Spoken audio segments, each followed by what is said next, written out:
Soyez bénis dans le nom de Jésus-Christ. C'est une joie de vous retrouver ce matin. C'est une joie et c'est une joie de vous retrouver ce matin. Que Dieu vous bénisse, Dieu vous bénisse, Dieu vous bénisse, Dieu vous bénisse, Dieu vous bénisse. Nous sommes à l'école de la délivrance. À l'école de la délivrance. Il faut retenir ça aujourd'hui. C'est une introduction. L'école de la délivrance. Vous allez voir des personnes qui sont dans des églises qui n'ont pas appris à faire la délivrance. Alléluia. Donc c'est l'école de la délivrance jour 1. L'école de la délivrance jour 1. Que Dieu vous bénisse, que Dieu vous bénisse, que Dieu vous bénisse au nom de Jésus-Christ. Excusez-moi la qualité de la vidéo. Non, pas encore d'appareil. Donc, nous le faisons avec nos moyens que nous avons. Mais ce qui est important, c'est la connaissance. La connaissance. C'est la connaissance qui va te libérer. La connaissance qui va t'affranchir.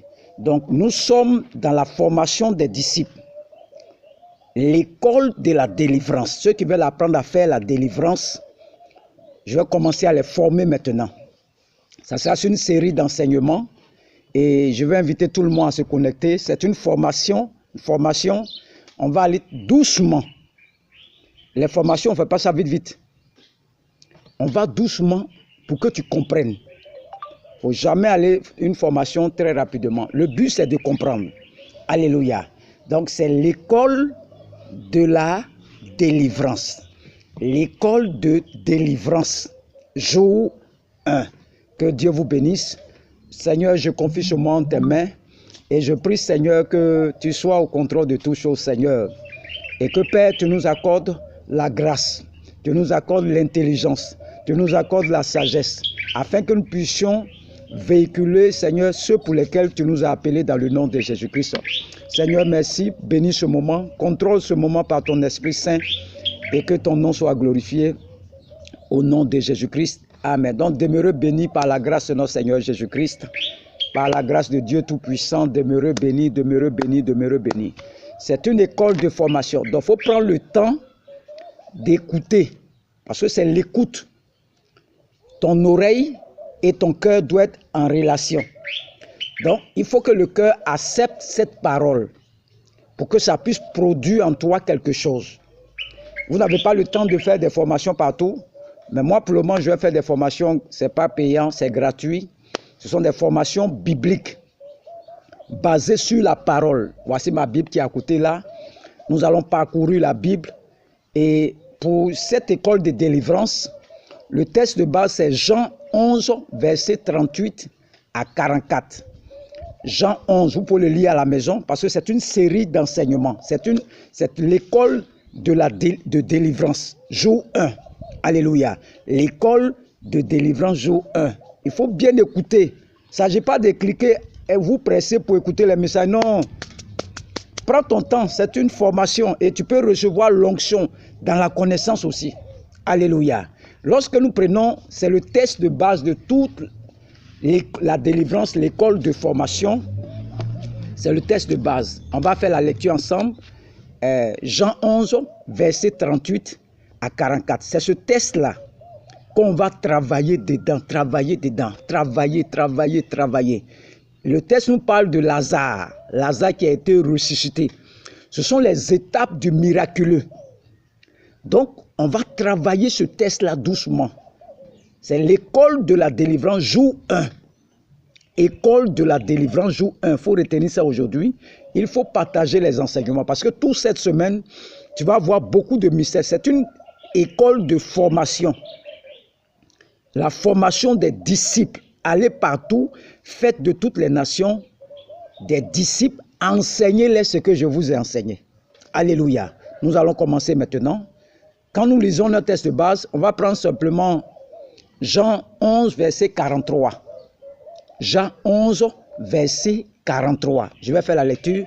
On dit, ayant dit cela, c'est Jésus, il cria d'une voix forte, Lazare, sors, Lazare, sors.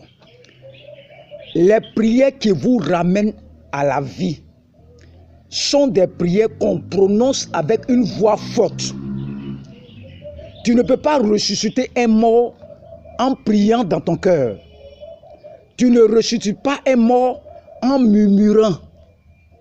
Donc, dans la prière, on crie d'une voix forte. Nous sommes dans la formation.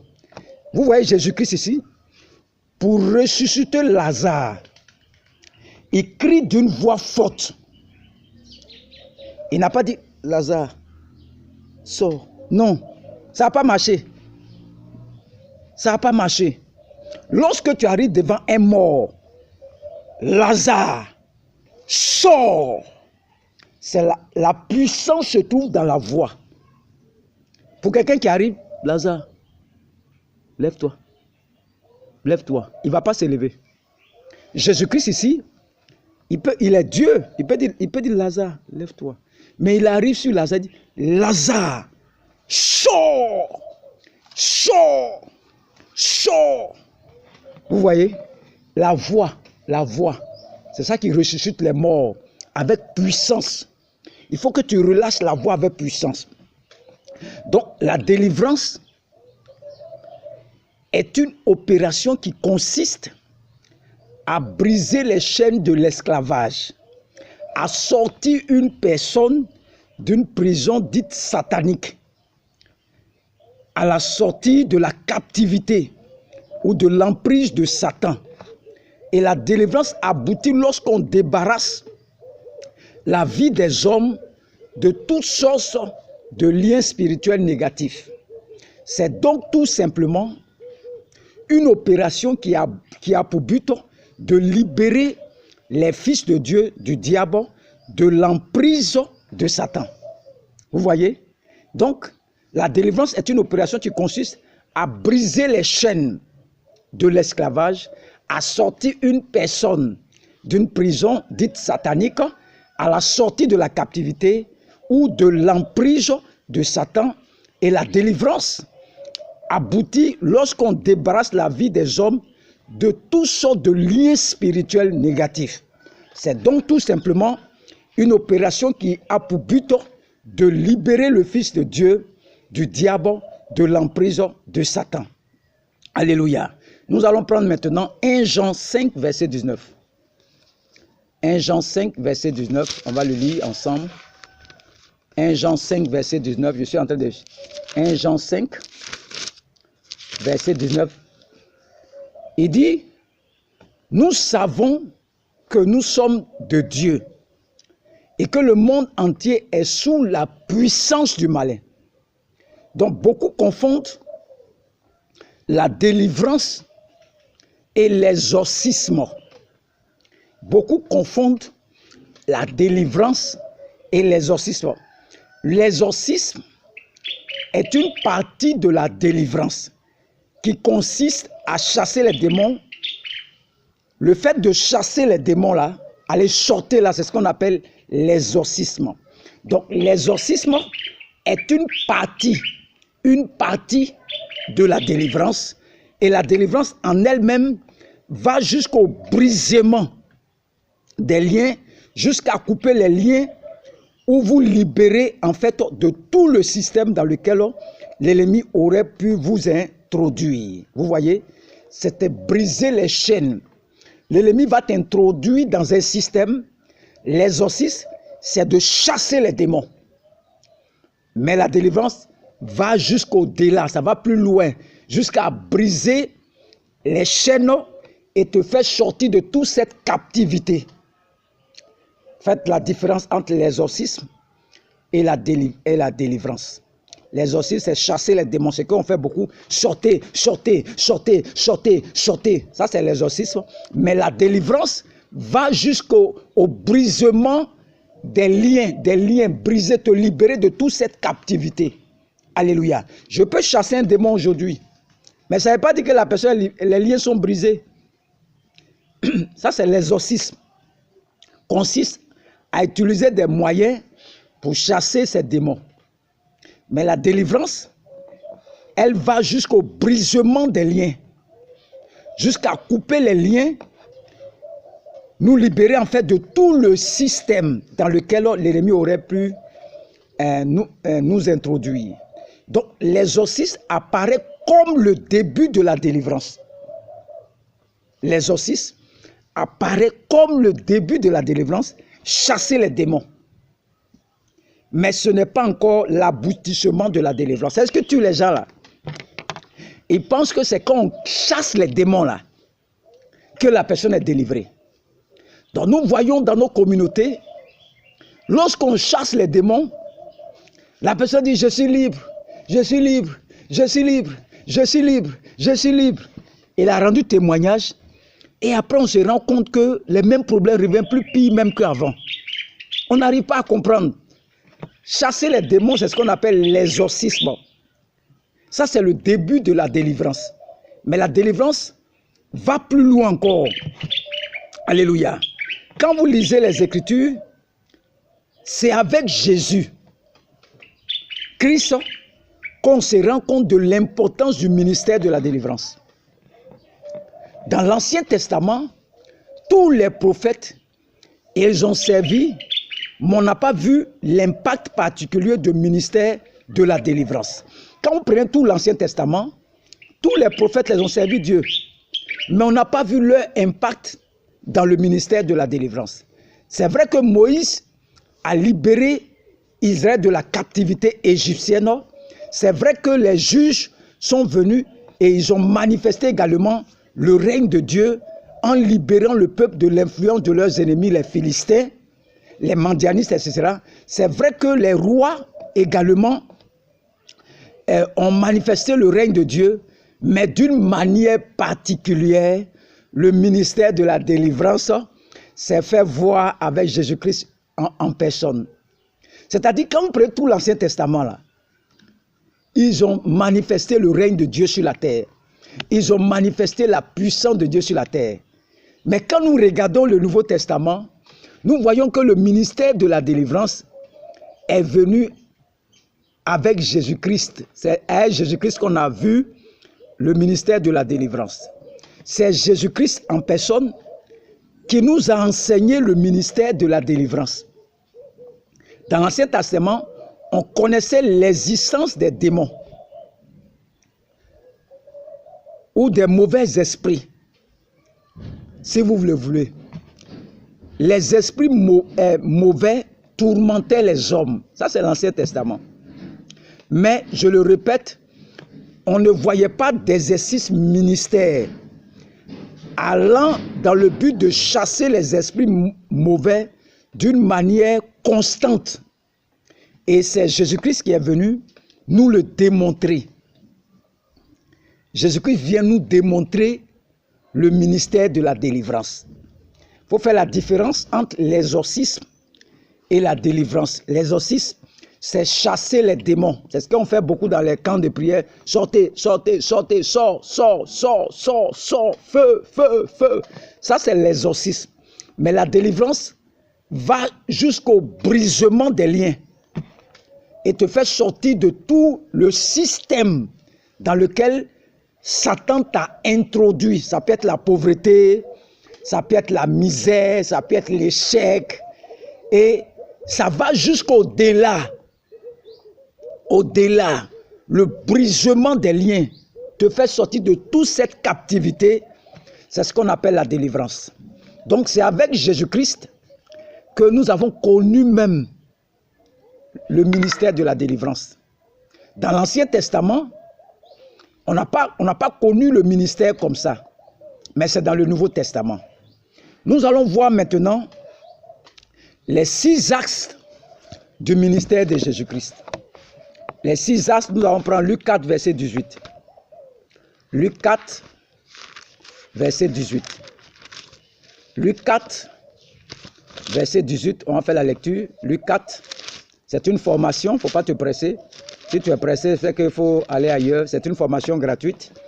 Donc le but, c'est que tu comprennes et que tu puisses manifester la puissance de Dieu. Luc 4, verset 2 dit quoi? Il dit, l'Esprit du Seigneur est sur moi parce qu'il m'a oint pour annoncer une bonne nouvelle aux pauvres.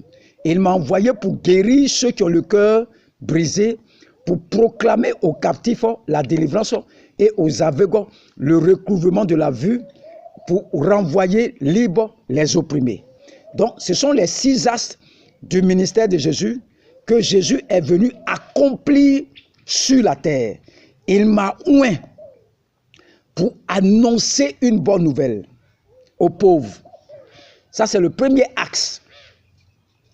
Le premier axe, il m'a oint pour annoncer une bonne nouvelle aux pauvres.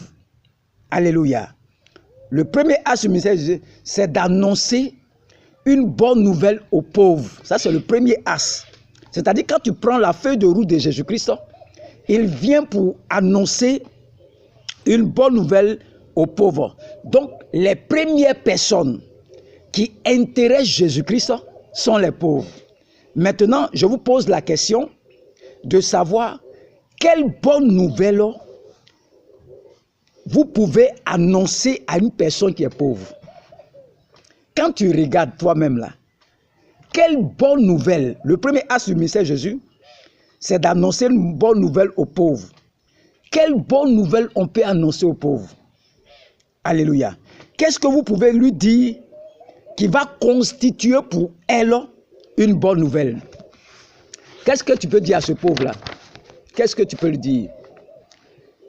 Elle va quitter la pauvreté pour accéder à la richesse, à la prospérité. C'est ce que tu peux lui dire au pauvre. Quelqu'un qui n'a pas l'argent, tu vas lui dire quoi? Donc Jésus-Christ, le premier axe du ministère de Jésus-Christ, c'est de donner une bonne nouvelle aux pauvres. Maintenant, toi-même, je te pose la question. Quelle bonne nouvelle tu peux annoncer à un pauvre? C'est de lui faire sortir de la pauvreté pour qu'il puisse accéder à la richesse et à la prospérité. Ça, c'est le premier axe du ministère de Jésus-Christ. Ou si vous quittez la pauvreté et vous accédez à la prospérité, on dira que vous avez été délivré de la pauvreté. Donc, c'est le premier axe, c'est la délivrance. C'est-à-dire tout le ministère de Jésus-Christ, là, c'était la délivrance. Quelqu'un qui est pauvre, tout le système de pauvreté le fait sortir dedans, là. C'est la délivrance. L'exorcisme, on va chasser les démons de pauvreté. Mais dans quel lien ils t'ont mis? Ça, c'est la délivrance.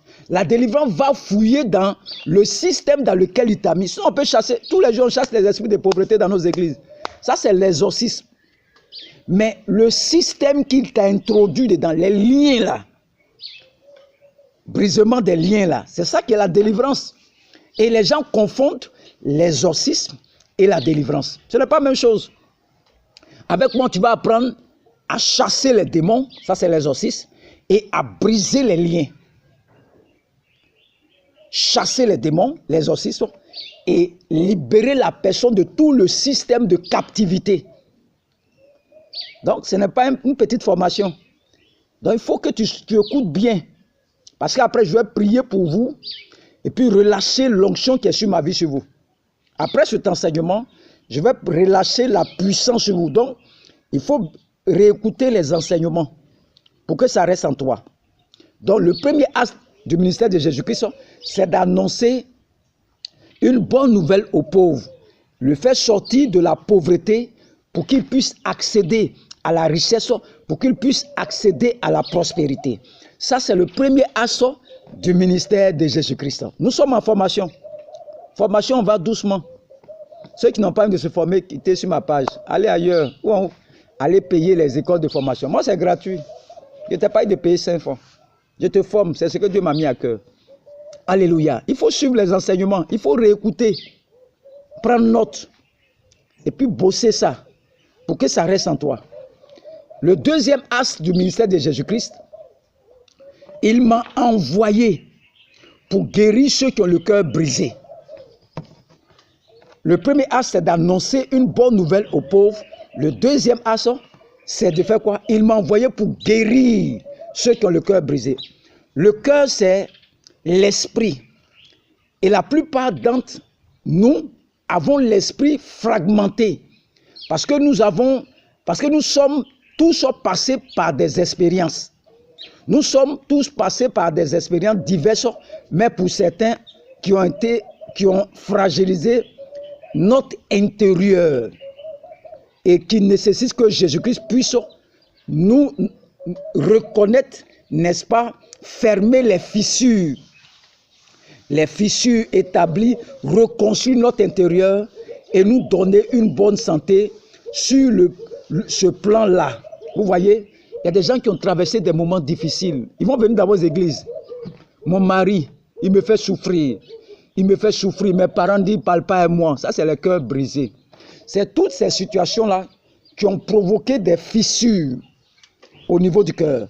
Donc, le deuxième axe du ministère de Jésus, c'est de guérir. C'est guérir ceux qui ont le cœur brisé. Lorsque vous arrivez à soigner et à guérir une personne qui a le cœur brisé, on dit qu'elle est délivrée de cette situation. Elle a quitté cette situation, elle est sortie de cette situation pour entrer dans une réalité nouvelle.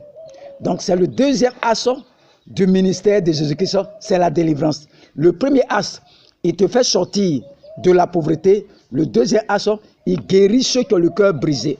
Je me rappelle bien une femme qui était venue à l'hôpital. Elle est en train de mourir. La mort veut la prendre. Et elle m'a rencontré et je lui ai demandé qu'est-ce qui se passe. Elle me dit que sa seule fille est partie accoucher et la sage-femme n'a pas bien fait, la fille est décédée. Donc elle a gardé ça dans le cœur. Elle dit, ils vont envoyer l'affaire en justice, cette sage-femme, ils vont la traduire en justice. Et qu'elle m'a rencontré, il lui a dit, non, ce n'est pas la sage-femme, c'est l'esprit de moi qui est en train de te fatiguer. Qu'il faut laisser tomber, ce n'est pas la sage-femme.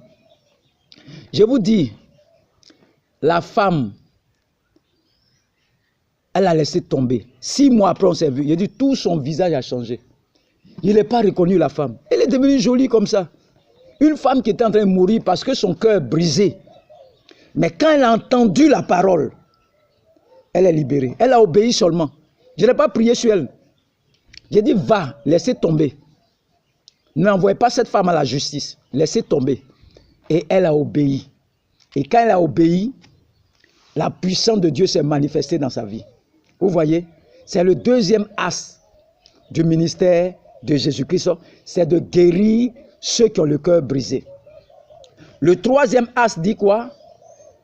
Il est venu pour proclamer aux captifs la délivrance. Il est venu pour proclamer aux captifs la délivrance. Les captifs sont des prisonniers. Les captifs sont enfermés dans les cachots, les prisons sataniques. Donc, le troisième axe du ministère de Jésus-Christ, c'est de libérer les captifs, n'est-ce pas, de leurs cachots, de leurs prisons, de leurs oppresseurs. C'est la délivrance. Si vous voyez, tous les axes du ministère de Jésus-Christ, c'est la délivrance. Tu fais sortir quelqu'un de la pauvreté, tu l'envoies à la prospérité, c'est la délivrance. Ceux qui ont le cœur brisé, guéris ceux qui ont le cœur brisé, c'est la délivrance. Ici, ceux qui sont libérés, proclamés aux captifs, la délivrance. Quelqu'un qui est dans une prison, tu le fais sortir, c'est la délivrance. Vous voyez, donc tous les axes du ministère de Jésus-Christ parlent de la délivrance. Alléluia. Donc c'est une première partie. Nous avons vu les 3 axes qu'il faut retenir. C'est une formation. Je vais d'abord donner les axes, les 6 axes du ministère de Jésus-Christ. Et après, on va rentrer dans le texte. Jean 11, versets 38 à 44. On va détailler ça dans la formation pour vous montrer comment le miracle s'est opéré dans la vie de Lazare. Lazare, sors, sors, sors. C'est la délivrance. Et toutes les étapes de la délivrance de Lazare, on va étudier. C'est une formation. On va aller doucement pour que toi aussi, là, tu puisses délivrer les gens. Alléluia. C'est très facile. C'est une formation très facile. Il faut être connecté. Très, très facilement. Très facile, très facile, très facile. On va d'abord étudier dans la parole. Et puis, je vais passer à la pratique. Je vais prier pour les personnes qui vont recevoir l'onction, la puissance. Donc, il faut que tu sois connecté à ces enseignements. Donc, c'est l'école de la délivrance, jour 1. École de la délivrance, jour 1. Aujourd'hui, nous allons faire les 3 axes du ministère de Jésus-Christ, c'est la délivrance. La délivrance, l'exorcisme, c'est chasser les démons. La délivrance, c'est d'aller plus loin, briser les chaînes et faire sortir la personne de la captivité, faire sortir de la personne de la main de ses oppresseurs, des liens maléfiques. C'est ça qu'on appelle la délivrance. L'exorcisme et la délivrance sont différents. Ce que nous faisons à l'école, nous chassons les démons, on te chasse, on te chasse, on te chasse, on te chasse. Ça, c'est l'exorcisme. La délivrance, c'est libérer la personne définitivement de la captivité, des liens de famille, des liens malsains, des liens, tout ce que vous connaissez, c'est de libérer la personne. C'est ça qu'on appelle la délivrance. Donc, beaucoup de personnes confondent l'exorcisme et la délivrance. Donc, les 6 axes du ministère de Jésus-Christ, il y a 6 axes. Luc 4, verset 18. On a vu 3 axes. Et je vais faire un autre tutoriel, un autre enseignement pour vous donner encore les 3 autres axes du ministère de Jésus-Christ. Que Dieu vous bénisse au nom de Jésus-Christ. Amen.